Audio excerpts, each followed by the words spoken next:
Nazareno, awit at papuri, alay namin sa'yo. Dinggin ng dalangin at pagsamo ng bayan mo. Viva poong Jesus Nazareno.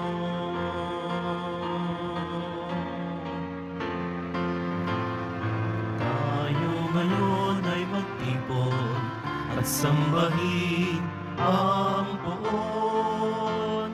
Magdiwang tayo sa ating debosyon, purihin ang Panginoon. Viva poong Jesus Nazareno, awit at papuri, alay namin sa'yo. Dinggin ang dalangin at pagsamo ng bayan mo. Viva poong Jesus Nazareno.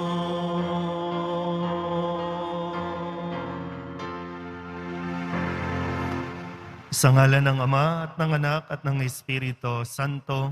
Amen. Ang pagpapala ng ating Panginoong Hesukristo, ang pag-ibig ng Diyos Ama, at ang pakikipagkaisa ng Espiritu Santo magpasawalang hanggan. Ay sumainyong lahat. At sa mayo rin. Mga kapatid, aminin natin ang ating mga kasalanan upang tayo ay maging marapat gumanap sa banal na pagdiriwang. Inaamin ko sa makapangyarihang Diyos at sa inyo mga kapatid, na lubha akong nagkasala sa isip, sa salita at sa gawa, at sa aking pagkukulang. Kaya isinasamo ko sa mahal na Birhen Maria, sa lahat ng mga anghel at mga banal, at sa inyo mga kapatid, na ako'y panalangin sa Panginoong ating Diyos. Kawaan tayo ng makapangyarihang Diyos, patawarin tayo sa ating mga kasalanan at patnubayan tayo sa buhay na walang hanggan. Amen. Panginoon, kaawaan mo kami. Panginoon, kaawaan mo kami. Kristo, kaawaan mo kami. Kristo, kaawaan mo kami. Panginoon, kaawaan mo kami. Panginoon, kaawaan mo kami. Manalangin tayo. Ama naming makapangyarihan, ang langit at lupa ay iyong pinamamahalaan. Dinggin mo ang pagluhog ng iyong sambayanan at pagkalooban mo kami ng kapayapaan araw-araw sa pamamagitan ni Jesucristo kasama ng Espiritu Santo magpasawalang hanggan. Amen. Pagbasa mula sa unang aklat ni Samuel. Noong mga araw na iyon, matapos mapatay ni David si Goliath, nagbalik na si Haring Saul at ang kanyang mga tauhan. Sa bawat bayang madaanan nila, sinasalubong sila ng mga kababaihan na umaawit at sumasayaw sa saliw ng mga pandereta at alpa. Ganito ang kanilang awit. Libo-libo ang pinatay ni Saul. Ang kay David naman ay 10,000. Nagalit si Saul at naisaloob niya. Kung sinasabi nilang 10,000 ang pinatay ni David at ako'y libo-libo lang, kulang na lamang ay siya ang kilalali nilang hari. At mula noon, naging mainit na ang mata niya kay David. Minsan, nasabi ni Saul kay Jonathan at sa kanya mga tauhan ang balak niyang pagpatay kay David. Mahal ni Jonathan si David, kaya sinabi niya rito ang balak ng kanyang ama. Ang sabi niya, binabalak kang patayin ng aking ama. Bukas ng umaga, magtago ka sa isang lugar. Yayayain ko naman ang aking ama sa may pinagtataguan mo at kakausapin ko tungkol sa iyo. Pagkatapos naming mag-usap, sasabihin ko agad sa iyo ang anumang sasabihin niya.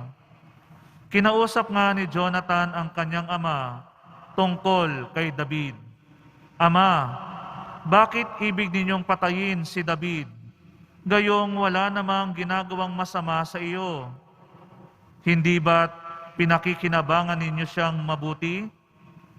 Ipinain niya ang kanyang buhay nang harapin niya si Goliath at niloob naman ng Panginoon na magtagumpay siya para sa Israel. Alam ninyo ito at inyo pang ipinagdiwang. Bakit ninyo siya papatayin gayong wala siyang kasalanan? Dahil dito, nagbago ng isip si Saul. Sinabi niya, naririnig ng Panginoon, hindi ko na siya papatayin. Ang sagot na ito ng hari ay sinabi naman ni Jonathan kay David. Isinama pa siya ni Jonathan sa hari at tulad ng dati, pinaglingkuran niya ito. Ang salita ng Diyos. Salamat sa Diyos. May tiwala ako sa Diyos, hindi ako matatakot.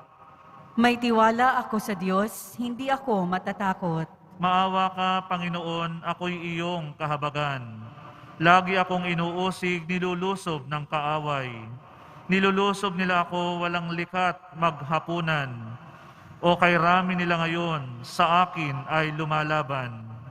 May tiwala ako sa Diyos, hindi ako matatakot. Ang taglay kong suliranin, nababatid mo ng lahat. Pati mga pagluha ko'y may talaan ka ng ingat. Kung sumapit ang sandaling ako sa iyo ay humibik, ang lahat ng kaaway ko ay tiyak na malulupig, pagkat aking nalalamang, Diyos ang nasa aking panig. May tiwala ako sa Diyos, hindi ako matatakot. May tiwala ako sa Diyos, pangako niya ay iingatan.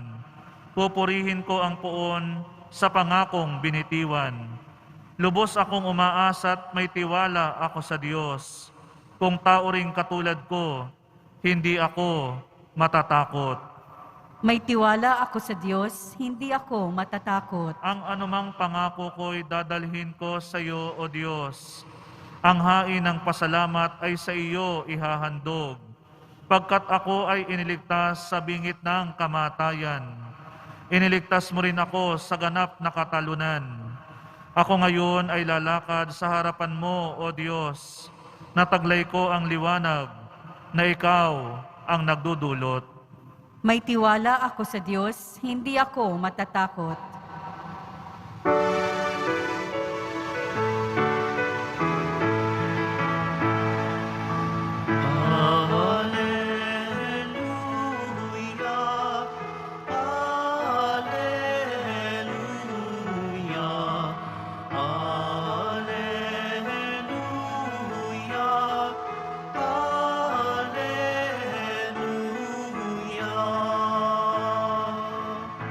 Si Kristo ay nagtagumpay, nalupig ang kamatayan, nagningning ang pagkabuhay.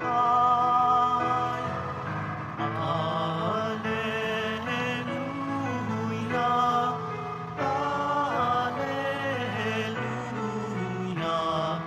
Alleluia, Alleluia.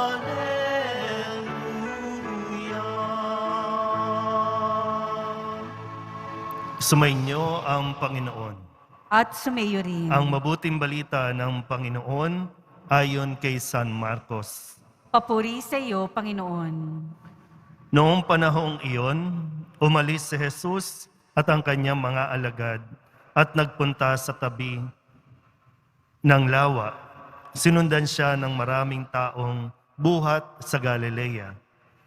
Nagdatingan din naman ang napakaraming tao mula sa Judea, sa Jerusalem, sa Idumea, sa ibayo ng Jordan at sa palibot ng Tiro at Sidon, nang mabalitaan nila ang lahat ng ginawa ni Jesus. Nagpahanda si Jesus sa kanyang mga alagad ng isang bangkang magagamit niya upang hindi siya maipit ng mga taong dumaragsa. Marami na siyang pinagaling, kaya't pinagdumugan siya ng lahat ng may sakit upang mahipo man lamang nila. Bawat inaalihan ng masamang espiritu na makakita sa kanya ay nagpapatira pa sa harapan niya at sumisigaw, "Ikaw ang anak ng Diyos." At mahigpit silang pinagbawalan ni Jesus. Ayaw niyang ipasabi kung sino siya. ang mabuting balita ng Panginoon. Pinupuri ka namin, Panginoong Heso Kristo. Isang magandang araw po sa inyong lahat. Sa panahon natin na kung saan ay marami po ang tinatawag na mga nagiging influencer, pero maganda po na mapaalalahanan tayo ng isang bagay na nagdudulot sa atin ng kalungkutan. Bilang tao, may pangangailangan tayo na mapansin o kaya naman mapuri, no, mapuri tayo, mapalakpakan, lalo tigit, no, yung nag-e-effort ka na mapansin, makilala, yung puspusan. Ngayon, di ba, no, sa mga social media, ang daming kung ano-anong mga content para lamang dumami ang subscriber, dumami ang mga likes, no? At talagang pag natuwa sa'yo, dadami talaga yung magfa-follow sa'yo. Pero, kailangan natin mapansin o matukoy kung bakit hindi tayo nagiging masaya. Yung achievements mo, hindi mo na-appreciate. Kasi gusto mo, no, lagi kang on top. Gusto mo, lagi kang yung mata ng tao, mata ng camera, laging nasa iyo. Yan. Pero sa diyapo, ang katotohanan din, may mga bagay na hindi natin kayang kontrolin. Katulad ng kung ano ang masasabi o sinasabi ng mga tao sa iyo. Kaya dapat po malinaw sa iyo kung bakit mo ginagawa ang isang bagay. At kung importante din, nakilala mo ang iyong sarili. Lalo tigit, tanggap mo ang iyong sarili. Tanggap mo ang kakayanan mo, tanggap mo ang kahinaan mo, tanggap mo ang kapasidad mo. Importante po yan. Gaya na nasabi ko, hindi natin makokontrol ang sinasabi ng ibang tao tungkol sa iyo. Kay mabuti man yan o pangit pakinggan, hindi mo makokontrol yan. Pero ikaw, kaya mong kontrolin o dapat alam mo paano i-handle kung paano ka nagre-react sa sinasabi at naririnig sa iyo o naririnig mo mula sa mga tao. Tingnan po natin. Sa unang pagbasa, na ikumpara at ikinukumpara, talagang hindi natin maiwasan ikumpara talaga eh. Ha? Hindi yan mawawala. Kahit nga sa loob ng pamilya umiiral yung kinukumpara ang isang anak sa kanyang isang anak. No, kapag mas successful, ikukumpara in a negative way. Kasi hindi tayo marunong humanap ng tamang salita na paano sabihin, di ba? No? Kaya sabi, di ba, nagpupuri yung mga tao, nagkakasiyahan sila. Kaso, ang nasabi ng mga tao, si David, si Saul, libo-libo lang ang kanyang napatay. Si David, 10,000. Hindi ito nagustuhan ni Saul. Ano nangyari kay Saul? Namayani yung inggit. At yung inggit na ito ay nagdala sa kanya na kailangan ipapatay si David para mawala siya sa landas. Kasi parang si David na lang yung bida. Si David na lang yung magaling. Si David na lang yung gusto ng tao.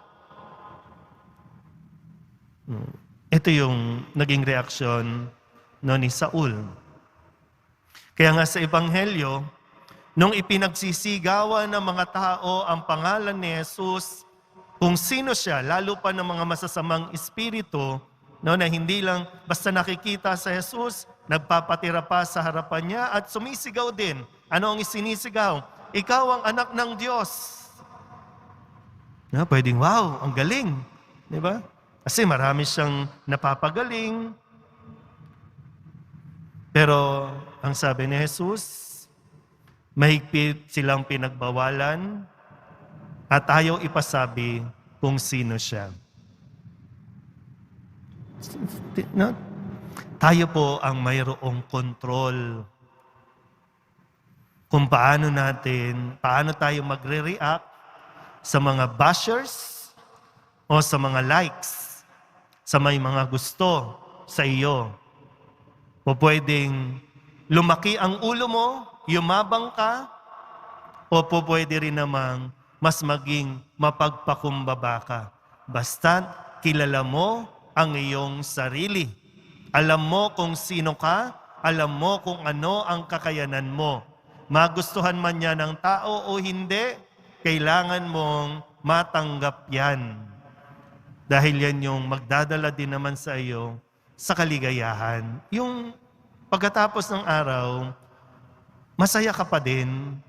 Kahit na may mga tao din na pinupuri, may mga tao din na magaling, kontento ka.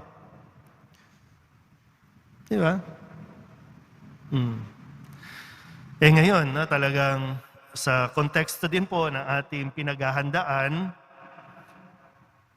parang hindi natin kalaban ng isa't isa.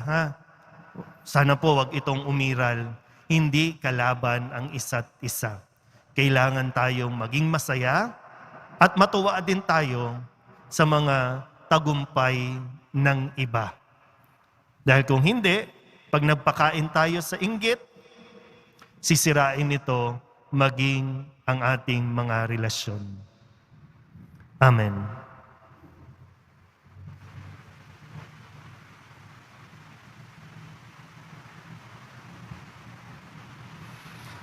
Minamahal kong mga kapatid, ipinadala ng Ama ang kanyang anak upang pagalingin tayo. Manalig tayo na ihilumin niya ang ating buong pagkatao. Ang inyo po ating pong itutugon, Ama, sa iyong pag-ibig, pagalingin at gawin mo kaming buo. Ama, sa iyong pag-ibig, pagalingin at gawin mo kaming buo. Ang simbahan, sa pamamagitan ng kanyang mga namumuno, naway may tapat na harapin at pasanin ang bigat at hamon ng pagbabago. Manalangin tayo. Ama, sa iyong pag-ibig, pagalingin at gawin mo kaming buo. Sa mga taong nangangailangan ng tulong, naway huwag nating isara ang ating puso. Manalangin tayo. Ama, sa iyong pag-ibig, pagalingin at gawin mo kaming buo. Ang mga nag-aalaga ng mga may sakit, naway huwag silang mapagod at higit pa nila silang bigyan ng personal na atensyon at paggalang. Manalangin tayo. Ama, sa iyong pag-ibig, pagalingin at gawin mo kaming buo. Ang mga taong mayroong sakit na walang lunas at walang angkop na gamot, naway palakasin sila ng kanilang pananampalataya sa Diyos. Manalangin tayo. Ama, sa iyong pag-ibig, pagalingin at gawin mo kaming buo. Idulog din natin sa Panginoon ang ating mga personal na kahilingan at mga panalangin para sa ating mga pamilya. Ganon din ang lahat ng mga misang pasasalamat, espesyal na intensyon at mga kaluluwa na inihiling na ipagdasal sa misang ito.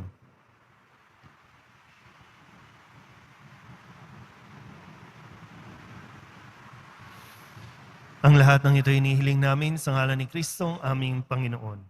Amen. Natin ang kalugdan ng Diyos amang makapangyarihan. Tanggapin nawa ng Panginoon itong paghahain sa iyong mga kamay, sa kapurihan niya at karangalan, sa ating kapakinabangan at sa buong sambayanan niyang banal. Ama naming lamikha, ipagkaloob mong marapat na ganapin ang banal na paghahain sapagkat tuwing ipinagdiriwang ang alaala ng anak mong nag-aalay, ang pagliligtas niya sa tanan ay nangyayari upang aming pakinabangan sa pamamagitan niya kasama ng Espiritu Santo magpasawalang hanggan. Amen. Sumainyo ang Panginoon. At sumaiyo rin. Itaas sa Diyos ang inyong puso at diwa. Itinaas na namin sa Panginoon. Pasalamatan natin ang Panginoong ating Diyos. Marapat na siya ay pasalamatan.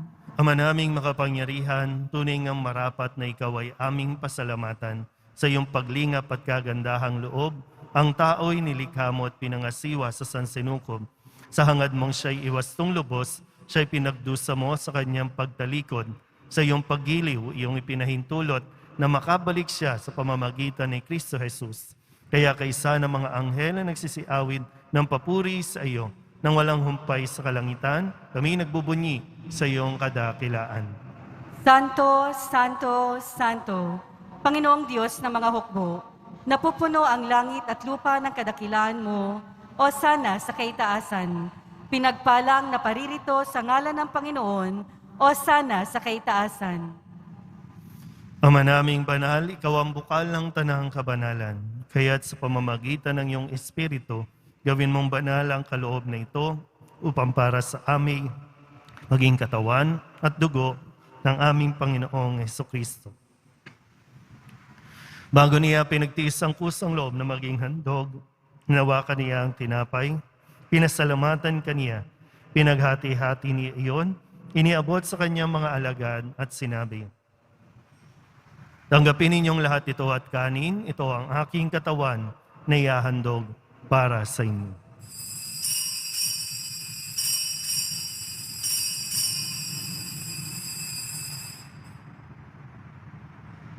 Gayun din naman nung matapos ang hapunan, hinawakan niya ang kalis, muli kanyang pinasalamatan.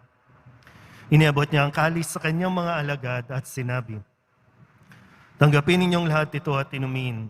Ito ang kalis ng aking dugo ng bago at walang hanggang tipan.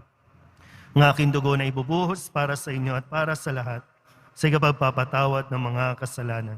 Gawin ninyo ito sa pag-alaala sa akin."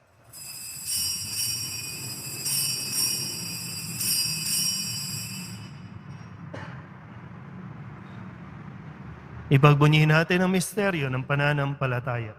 Si Kristo'y namatay, si Kristo'y nabuhay, si Kristo'y babalik sa wakas ng panahon. Ama, ginagawa namin ngayon ang pag-alaala sa pagkamatay at muling pagkabuhay ng iyong anak. Kaya tiniaalay namin sa iyo ang tinapay na nagbibigay buhay at ang kalis na nagkakaloob ng kaligtasan. Kami napapasalamat dahil kami iyong minarapat na tumayo sa harap mo para maglingkod sa iyo.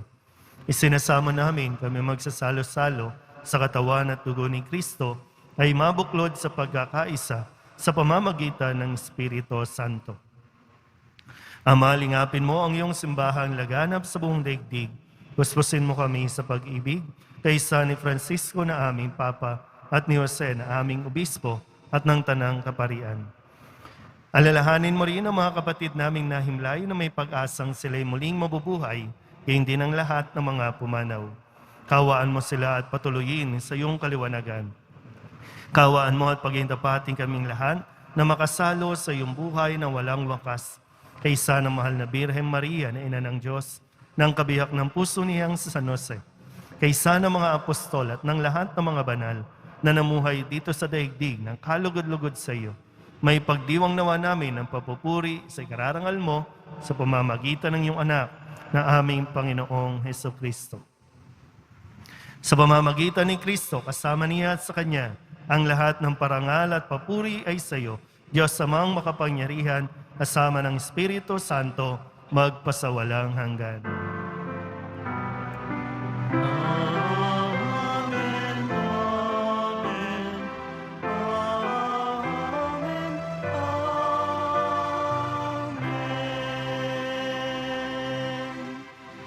Buong kababaang loob tayong tumawag sa ating Panginoon ng Ama namin. Ama namin, Sumasalangit ka, sambahin ang ngalan mo, mapasa amin ang kaharian mo, sundin ang loob mo dito sa lupa para nang sa langit. Bigyan mo po kami ngayon ng aming kakanin sa araw-araw at patawarin mo kami sa aming mga sala para ng pagpapatawad namin sa nagkakasala sa amin. At huwag mo kaming ipahintulot sa tukso at iadya mo kami sa lahat ng masama. hinihiling namin kami iadya sa lahat ng masama, pagkalooban ng kapayapaan araw-araw, iligtas sa kasalanan at ilayo sa lahat ng kapahamakan. Samantalang aming pinananabikan ang dakilang araw ng pagpapahayag ng tagapagligtas naming si Jesu Kristo. Sapagkat iyo ang kaharian at ang kapangyarihan at ang kapurihan magpakailanman. Amen. Panginoong Heso Kristo, sinabi mo sa iyong mga apostol, kapayapaan ang iniiwan ko sa inyo, ang aking kapayapaan ang binibigay ko sa inyo. Tunghayan mo ang aming pananampalataya at huwag ang aming mga pagkakasala. Pagkalooban mo kami ng kapayapaan at pagkakaisa ayon sa iyong kalooban, kasama ng Espiritu Santo, magpasawalang hanggan. Amen. Ang kapayapaan ng Panginoon ay laging sumainyo. At sumaiyo rin. Magbigayan po tayo ng kapayapaan sa isa't isa. Kordero ng Diyos na nag-aalis ng mga kasalanan ng sanlibutan, maawa ka sa amin. Kordero ng Diyos na nag-aalis ng mga kasalanan ng sanlibutan, maawa ka sa amin. Kordero ng Diyos na nag-aalis ng mga kasalanan ng sanlibutan, ipagkaloob mo sa amin ang kapayapaan.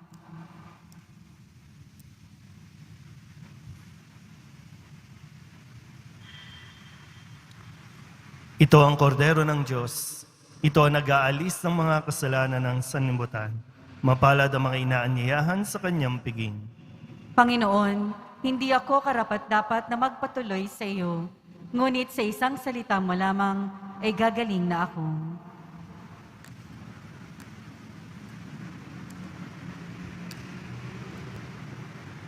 Katawan ni Kristo, Amen.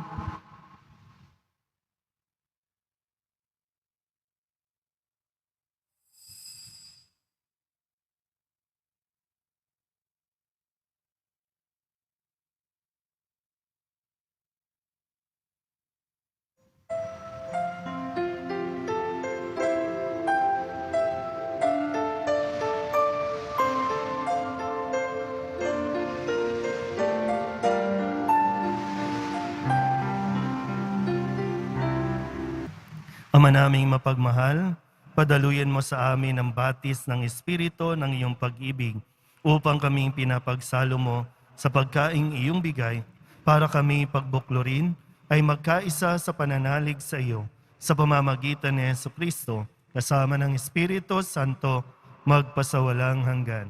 Amen. Ang Panginoon, At sumaiyo rin. manalangin tayo para sa pagbabasbas.